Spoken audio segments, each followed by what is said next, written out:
వలన మహాయోగి దందుల పుండకు శ్రీమన్నారాయణ ప్రథమావతార దర్శన భాగ్యము కలిగింది. ధన్యవాదాలు స్వామి, ధన్యవాదాలు.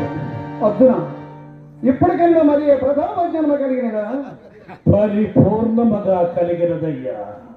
మరి గైని విడిచదవా? అది మాత్రం అసంభవము.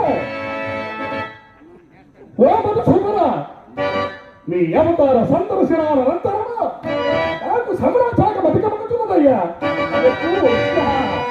మేము సమస్త భూతగర్భ పరిష్కారము అంతకాని బ్రహ్మాండం మండితోతుండము.